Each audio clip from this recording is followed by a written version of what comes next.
Welcome to the Dental Team Podcast. I'm your host, Kira Dent, and I have this crazy idea that maybe I could combine a doctor and a team member's perspective because let's face it, dentistry can be a challenging profession with those two perspectives. I've been a dental assistant, treatment coordinator, scheduler, biller, office manager, regional manager, practice owner, and I have a team of traveling consultants where we have traveled to over 165 different offices coaching teams. Yep, we don't just understand you, we are you. Our mission is to positively impact the world of dental, and I believe that this podcast is the greatest way I can help elevate teams, grow VIP experiences, reduce stress, and create A-teams. Welcome to the Dental Team Podcast. Hello, Dental Team listeners. This is Kira, and you guys, I'm so excited for Consultant Takeover. Guys, that was me attempting to sing into this microphone for you, and I hope you loved it. Today, Consultant Takeover, grab your pens, grab your notebooks, bringing in the heat today. And as always, thanks for listening, and I'll catch you next time on the Dental Team Podcast. Good morning, Denae. I think it's still morning there. It's only, 11 a.m. your time now? We're closer together, so that I enjoy that. How are you? I'm doing good. How are you, Tiff?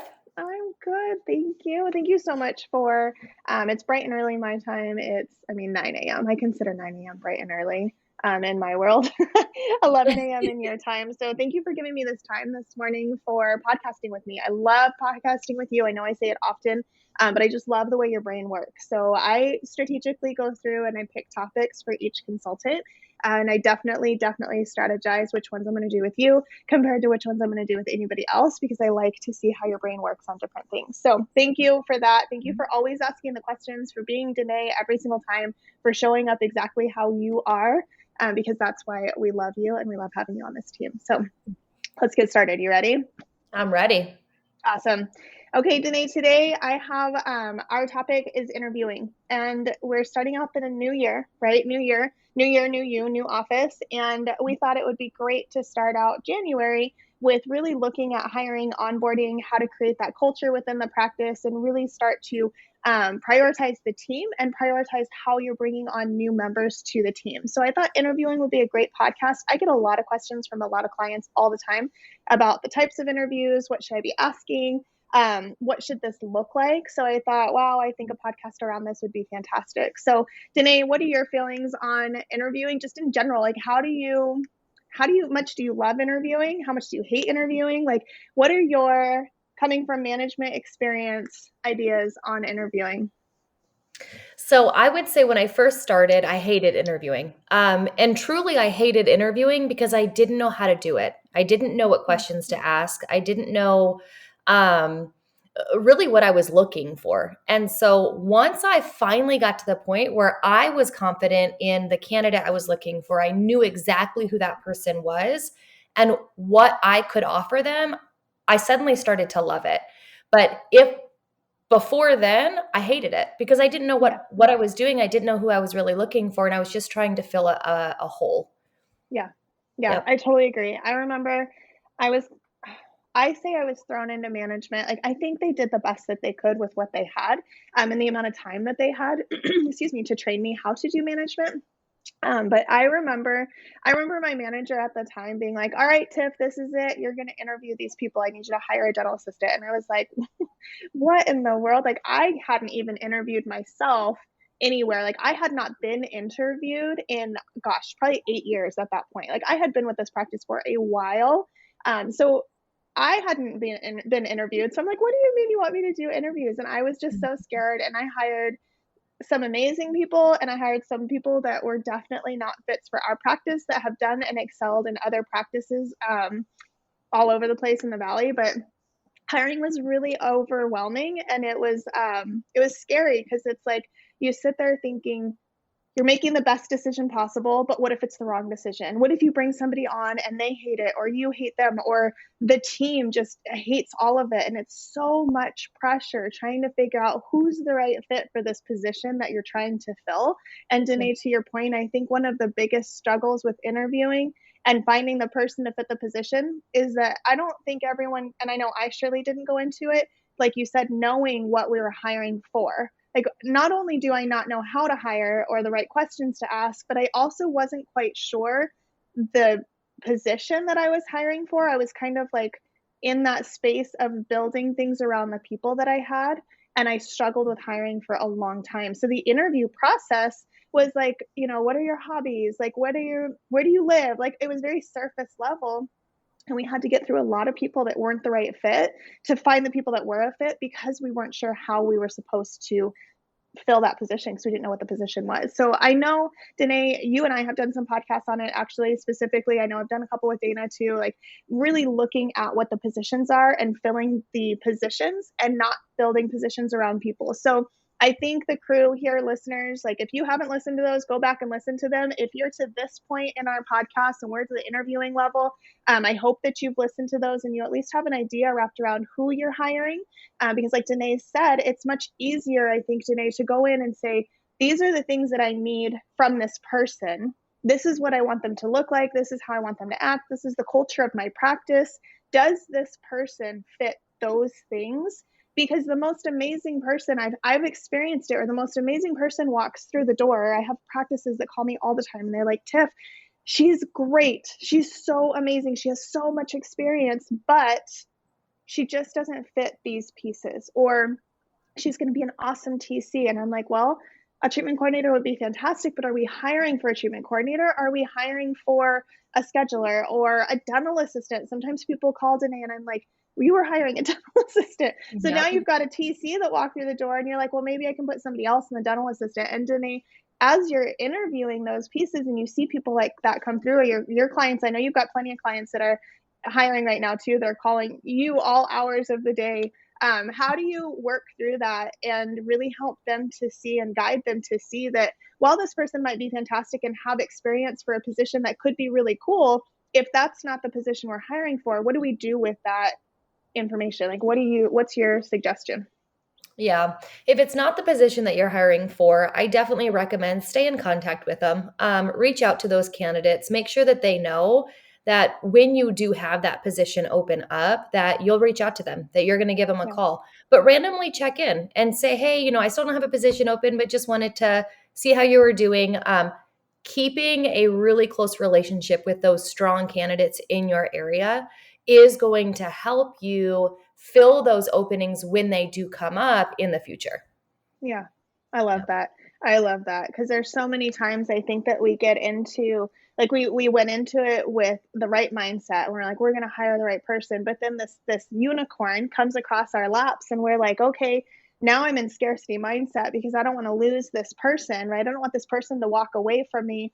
I would rather build a position for this person, be overstaffed, not fill the position that I need, my overhead's up, like all of these pieces to not lose this person. Now I've gone into scarcity mindset, afraid that this person's going to, find somebody else, somewhere else to work, somebody else to work for. But my opinion on that is, if they were the right person, they were that unicorn that you needed in your practice, they would come when you needed them, right? And they'll still be there later if they're meant for your practice. If they're not meant for you, they come early, they come late, they come at the wrong timing, or when you're ready for them, they're not available. So I love that. Thanks. Okay. So interviewing process itself. One, we know we've got to know what we're hiring for. Like, what's the position we're hiring for? Who are we looking for? And what's our culture? But then nitty gritty on the actual interviewing, Denae, like, what are your steps that you guide your practices through on actually getting through the interview process? How many interviews? What do those interviews look like? Like, start me at the beginning. If I've just put the ad out, I've got candidates I'm ready to call, like, what do I do? So I typically say, especially in today's market, you don't want the candidate to wait too long. And so you want to make sure that you're checking those resumes that are coming through multiple times throughout the day. As soon as you get a potentially good candidate, I recommend anywhere from 3 to 4 interviews max. The first one's going to be a phone interview. The phone interview is going to be more logistical questions. What are their hours? Physically, where do they live? What are they looking for as far as compensation goes? Because you don't want to waste their time. Their time is also very valuable. So going through some more of the logistics to see, okay, I know that this is what your resume says. These are your skills. Now, this is the position. And is this something that you're looking for? Then go into an actual phone interview where then you can start to get to know them a little bit more on a personal level. More real life situations, how would they have actually worked through different scenarios, that kind of stuff. then I definitely recommend a group interview with your entire team, whether that's virtual or that's actually them coming in and doing a working interview, but give your team the chance to interview them as well. Once they've gotten to that third interview, if you still feel like maybe we have some more people, right, depending on how large your practice is that need to meet with them, go ahead and do a fourth interview, but I wouldn't do anything more than 4. Ideally, once you get them in and you get them in for that group interview, you and your team should be ready to offer to put an offer out, like either on that call or within an hour after it is what I normally recommend. I love that. So the phone interview, I agree. I think that phone interview is crucial. I usually tell my practices, try to get on the phone with them or at least get, a call out to them or a text message. You can throw a text message over and try to get on the phone with them within 24 hours of that resume coming in. And it kind of stinks because a lot of them will come in over the weekend, but if you're hiring and you're in that interview mode, like you've got to just be on top of it. So Mondays might get a little bit crazy. You might be looking at them on Saturdays, like whatever it takes to find the right person, you guys need to just hunker down and do it. That phone interview is crucial. And I love the way you set that up. I love getting those logistics out of the way first because within, I don't know, a minute and a half of being on the phone, you've got hours, you've got location, and then you've got desired pay. So if any of those are far stretched outside of what that person was expecting to put in, you know right away if you need to move forward or not. I have had so many phone calls myself interviewing someone where I'm like, okay, well, this is our location. It looks like, we're in Chandler, Arizona, and it looks like you're in Tempe, Arizona. And Denae, in Phoenix, like there's no reason to drive for a dental practice from Tempe to Chandler. So there were so many times where I'm like, are you really going to drive all the way over here every day when there's, I don't know, 200 dental practices between here and there? Like, what is that? And so many times, Denae, you're right. They'd be like, oh, I didn't realize you were that far. Like let me tell you, my practice is like South Chandler. It's almost reservation if you guys know Arizona. So I'm like getting that out of the way first. There were so many times that I had phone calls. And then I have practices. I have a practice in Baltimore that she's got so many interviews going on. And half the time they're like, oh, I'm 35 minutes away. And I'm like, that seems crazy, but they'll drive that far. So getting those questions out of the way first is brilliant. And the hours are huge, especially for larger practices that are running split schedules or long days. I've got a lot of practices that'll do like 3/12s. Well, does their lifestyle permit for something like that? Or are you going to be building those hours around that person? So I love that. Getting those questions out of the way right off the bat. Get off the phone with them if it's not a fit, because you don't want to waste their time, like Denae said, and you don't want to waste your time. Questions as far as like, how are you going about either in that phone interview, if you're doing an in-person interview, or virtual? I know a lot of practices are doing Zoom interviews now for like the doctor and office managers to meet the person. What kind of questions do you love to ask that really help the person open up so that you can get to know who they are? Because I really think surface level information on how to do your job in a dental practice is great, but like we can train that too. So how do you get people, Denae, to really open up and be themselves so that you can see if they're a good fit or not? So normally my questions are always going to be centered around the core values. For example, if it's like a self-driven, if one of our core values is self-driven, I'm going to focus that question around, hey, tell me about a time in your life. And it doesn't have to be your personal life or your professional life. Tell me about a time in your life where you had to show or overcome something that was going on and you had to own it, right? Nobody was like pushing you or motivating you to do it. You had to do it because you knew nobody else was going to. So I'll normally tailor those two, and I definitely encourage them. It does not have to be a professional situation. I actually prefer to hear about the personal ones when I'm doing those interviews, but I always tie them around those core values because those are what, no matter, like Tiff, to your point, no matter the dental skill set of it, those are things that in order to be on my team, I need every single one of the team members to have just innately inside them. I love that. And Denae, are you doing that for every position? Because I know a lot of my doctors will tailor their questions by the position, and the office managers are getting this incredible question like what you just said. They're tailored around what you expect the office manager to present us. And then the office manager is kind of left with this whole team that they've got to instill the core values in and try to change and manipulate and like make these people into someone. So I'm thinking, that kind of a question, doctors may not think to ask, or office managers may not think to ask a dental assistant a question like that. So are you asking every position those same questions like that built around the core values? I'm asking every position based around the core values. As far as the position Specific? Mm-hmm. specific questions, those are all going to be geared around their skill set. You know, Yeah. if how long have they been doing it? Do they know how to do chair side assisting? How long have they been a hygienist? Are they certified to Mm-hmm. do x-rays? All that fun stuff is going to be more skill set related. I Mm-hmm. am so much more interested in knowing, is this person going to truly be a core value fit no matter what role they're in? Yeah. Because that's going to tell me, are they going to be a good fit for my team? I love that. That's smart. Um, okay, now team interview. I love team interviews. I love that in-person working interview where they're really just hunkering down and getting to know the team and the team's getting to know them.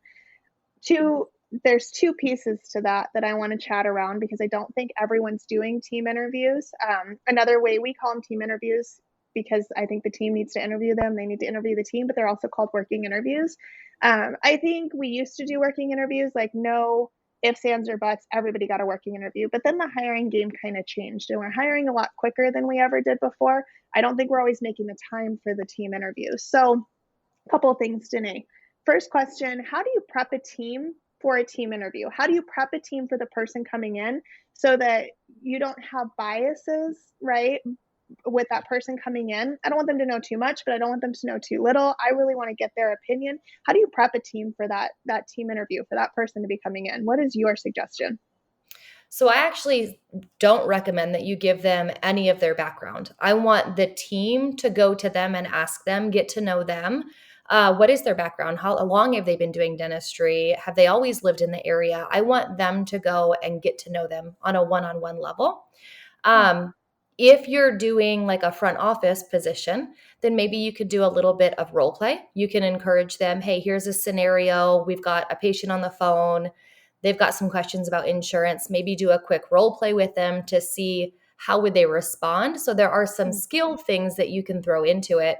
But when it comes to the team getting prepped, I do tell them as little as possible. I don't even really want them to know their name before they get started because I don't want them to go and stalk, right? I don't want them to get on Facebook or get on social media and start doing all of the due diligence because I really want them to have a completely biased opinion about who this person is before we do the digging, right? Before we go in and we figure out, okay, logistically, who is this person, outside of the fact.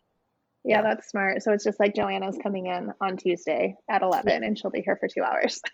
Yep. I love it. I love it. Okay, that's fantastic. Now, the second side of that, so the team's semi-prepped, right? The team knows somebody's coming in. The team knows, I think it's good for the team too to know your expectations of that. Like, I want you to get to know the person. I'm not going to give you all of the information. I want you guys to really give your opinion based on the position that we're hiring for. This is what that position is. These are the core values. You guys remember those. We live, breathe, and die by them. So I want you guys hiring for culture. I want you guys looking at that as well. So the team's prepped, team's ready to go. Now, the interviewee coming in, what kind of prep are you suggesting for them? So what kind of prep? How long do you suggest an interviewee is there for? And then I'll leave my third question for after that. Okay. So before the interviewee comes in, I recommend give them a list of the employees. What are their names? What are their positions? Give them an idea of who these people are. How long have they been working in the practice? What are their roles? What does the setup look like? So that they know what they're going into. And then as far as how long it takes, I normally recommend a half a day, either first thing in the morning or like lunch and afterwards. I normally recommend first thing in the morning. So they're there during your morning huddle. They get to see and feel what you guys do first thing in the morning. Then they can do a working interview for 3-4 hours and they stay for lunch. But the whole team stays for lunch. It's more of like, hey, now we're going to sit down and we're going to start asking some more of those one-on-one questions before you leave. Yeah, I love that. Okay, this is the big question. I get asked all the time. Multiple times a month, I get asked this question. Do we pay for working interviews, for team interviews? What are your thoughts on that? And then I'll give mine. I do recommend that you pay for working interviews. I think, this person is coming in, they're taking time out of either their current job or just their life in general. They're showing you their skill set. Um, Mm-hmm. to me, it's an investment. You're investing in your future employee. You're investing in finding the top candidate. And so, Yeah. yes, I do recommend that you do pay them to come in and work those 4 hours when they're there. Yeah, I agree. I agree. I agree with the investment. I think it shows good faith. Like they can trust you. Like you show them that they are worth it to you just off the gates. Whether you end up hiring them or not, you showed that you value their time, which is huge. I think for employees, for team members to feel valued and seen and heard. What do you suggest paying for that? I know what I suggest. What do you suggest payment wise? Because that's the second question. They're like, do I pay him $30 an hour? I'm like, well, that's a great question. So what do you suggest for pay wise? So I normally suggest whatever you're offering for that position. If you're Yeah, offering $17 an hour for that position, that's what, flat pay would be. So yeah. yeah, whatever they would be actually accepting the position at. Yeah, I agree. Which you've already had a conversation about because you got that over and out of the way on the initial phone interview. So yeah, I totally agree. I think paying more than like having a flat rate of $20 or $30 or whatever, and it's like this is just the standard for working interviews. I think you can do whatever you guys want, whatever your heart's desire. But I think setting up the expectation for that person coming in by position and by what they're actually going to be receiving is important because you're really setting the stage for your longevity with this team member. So I Yep. love it. Okay. Well, I think some of the big pieces here, guys, is number one, know what you're hiring for. Who are you hiring? What are your core values? What's your culture that you're hiring for? You guys should have done that before you ever put the ads out. So you should already know that. And when you're interviewing people, make sure that we're trying to fill the position we're trying to fill. Don't just try to bring on new people to bring on new people. Phone interview, I think, is crucial. And like Denae said, getting those preliminary questions out of the way, confirm the hours that they'll be working, the expected location, and the expected pay. If you get those expectations out of the way from the get-go, you guys are going to be set. I know I used to get super frustrated when people would be hired onto my personal team and they're like, oh yeah, they're going to work all the hours, but then this person didn't work Saturdays. And I'm like, but we work 2 Saturdays a month. And like, when are we getting out of Saturday? So make sure all of those pieces are covered and that the position, the hours, the pay, everything that you are trying to hire for is hashed out in that first initial interview. 3 to 4 interviews max. I think 3 is your sweet spot. Phone interview, you can do a Zoom or an in-person with the manager and the doctor, and then doing a team interview or a working interview. And during that working interview, making sure that the team knows what their expectations are and that the interviewee knows what the expectations of that person is, and making sure that they're both prepped on both sides. We do suggest paying for the team interviews, but again, that's at your own discretion. It's not 100% necessary. I just think it sets the stage. And like Denae said, it really lets them know that you have integrity, that you're there for them, and that you're serious. So those are your action items. You guys get those together. Get a good phone interview sheet together. I know when I was hiring, I didn't always have that. I was like just winging it until one day I'm like, I need a sheet. Like I need something to follow. I need something that's succinct and the same every single time so that no matter who I'm interviewing, they're getting the same question so that I'm getting a result I can really narrow down and figure out who I want. So make sure you've got those sheets together. You should have a phone interview one. You should have that secondary interview questionnaire. And then Denae, something you said was to ask the questions wrapped around your core values. I think that's huge. And honestly, you guys, we do hiring for the Dental A team all the time. You guys know that. We've got consultants that we're bringing on. We've got sales team members we're bringing on. And Denae asks the best questions. She always asks the most like thought-provoking questions. I just kind of sit there and wait. I ask my like simple questions and I'm like, okay, what's Denae going to make them think of today? So really wrapping them around the core values sincerely helps because I've seen people open up on our team interviews because of the questions that she's asked. And I've seen people shut down and not know how to answer it. And it really helps us be able to take the data that we had prior, take the data from that question and be like, okay, is this a good fit or not? Because when they shut down and they're like, I don't know how to answer that, or they get, crazy nervous, or they feel like they're too seen, that's when we're like, okay, well, in our company for our core values, I'm not sure that's going to fit. And it really helps us to make that extra decision. So Denae, keep doing that. Keep being you, like I said before. Get your interview sheets together. Hire quickly, you guys. Like, you've got to be on it in this market. You've really got to be on top of those resumes when they're coming in. So try to get a hold of those people within 24 hours. Denae, something I didn't ask that I think is important before we wrap up, getting the team interviews scheduled can sometimes be a little tricky between our schedule and the interviewee's schedule. What are your suggestions on getting around that, and how far out do you suggest you allow team interviews to be scheduled? So I would say no more than 1 week. You really want to get these candidates in because they're actively looking, right? Which means they're actively looking at other practices as well. And if this is going to be a really good fit for you, it really does need to be something that you guys prioritize as a team.